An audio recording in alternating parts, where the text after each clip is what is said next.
Oklahoma travels to play the Alabama Crimson Tide, who are 7.5-point favorites here, standing at an 8-1, 6-0 SEC record. Oklahoma, meanwhile, is 7-2 and 3-2 in SEC conference play.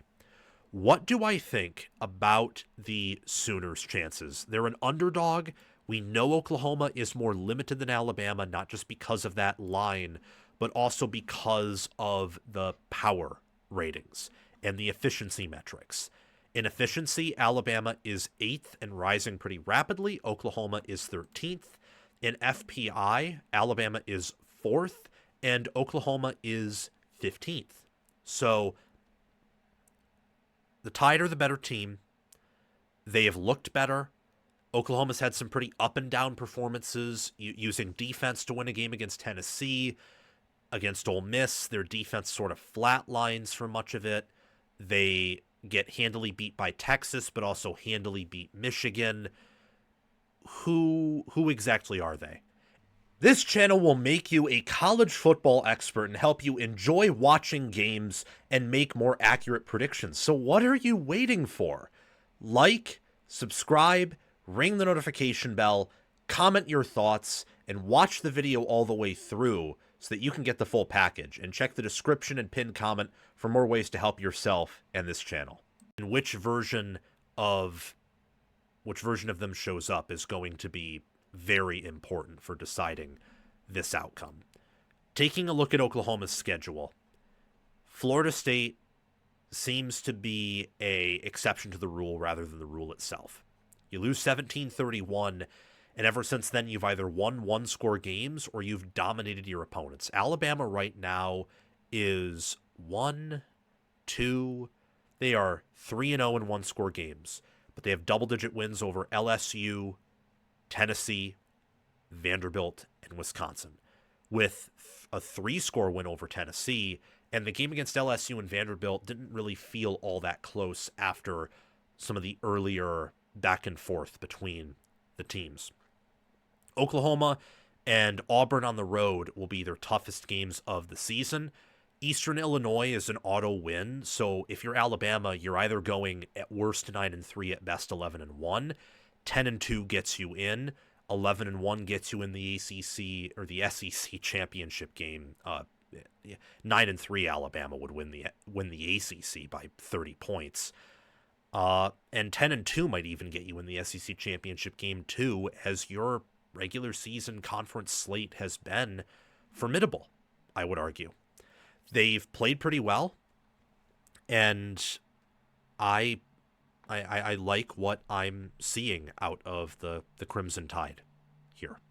For Oklahoma, the Sooners have had some issues with formidable passing offenses. So Texas, their passing offense kind of came alive, slowly ate up Oklahoma a little bit.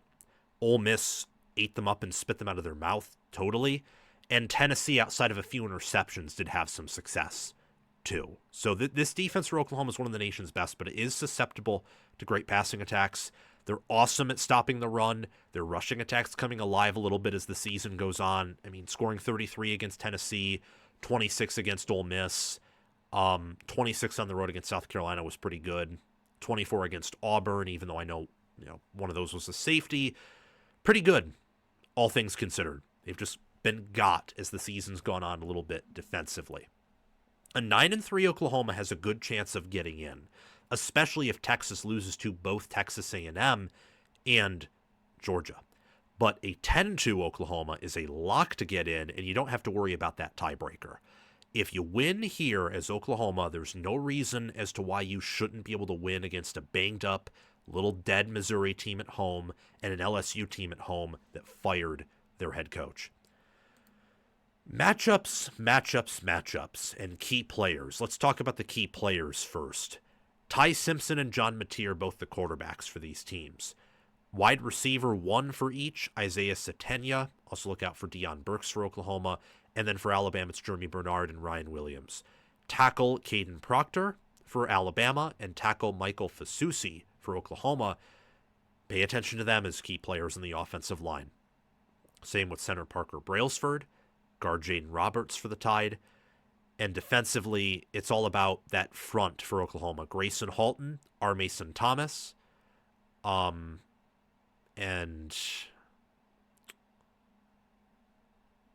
gosh, why am I forgetting names for Oklahoma's defensive front? You got David Stone there too. David Stone's done a absolutely phenomenal job, and also Marvin Jones Jr.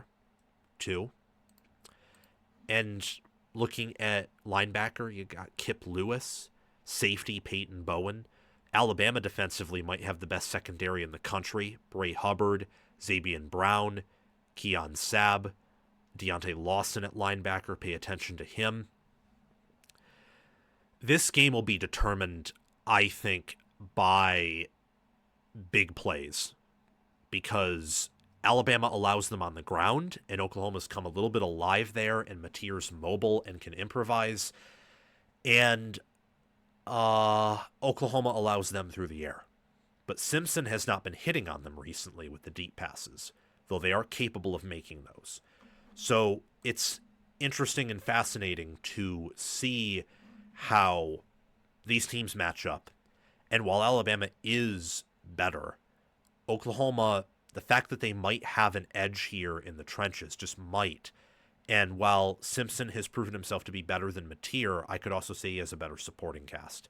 As a passer, Simpson is clearly far better. I mean, Mateer has a 130.2 passer rating. His QBR is in the 60s. Simpson's QBR is in the 80s. It's pretty clear who the better quarterback is. But Mateer might be able to fit what Oklahoma needs to do to win better, maybe more so than what Simpson needs to do for Alabama to win. Though I don't know. It depends on if Simpson's able to hit those deep shots again, as he was at times earlier in the year, or if his struggles and the offense's struggles in general continue. Some keys to this matchup for both, it's the pass rush. In havoc rate, they are both top 30, Oklahoma first and Alabama 28th. Oklahoma, for every one of their opponent's 5 plays, is forcing either a pick, a run stuff, a TFL, a sack, a forced fumble, any of that stuff. That's crazy what Oklahoma's defense has been able to do from the havoc side and the defensive front side. Which receivers are consistent? Because both have struggled with drops, both passing offenses have been inconsistent at times. And to that, what about the secondary play? Oklahoma and Alabama are both top 25 in EPA per pass attempt allowed. The reason Alabama isn't dominating secondary statistics is because they've played, let's see, Georgia, Tennessee, Vanderbilt, Missouri with a healthy Bo Pribula, and Garrett Nussmeier. A lot of those quarterbacks are wonderful and have great wide receiver cores. Also, it doesn't help that Alabama's defensive front isn't as good as some of these other great defensive fronts, though they're close. They've improved as the season's gone on for sure. Special teams and rushing offense are also some things to pay attention to. Oklahoma is the better special teams unit, and Oklahoma actually runs the football better. They're 67th in yards per attempt, while Alabama's 121st. I mean, Alabama's rushing attack is just bad.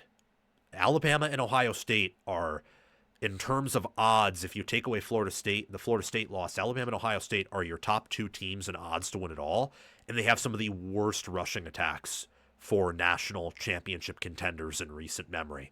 But it just goes to show how the sport's changed, and the fact that they're just so ahead of the game in passing offense and passing defense that that may not matter for either of them.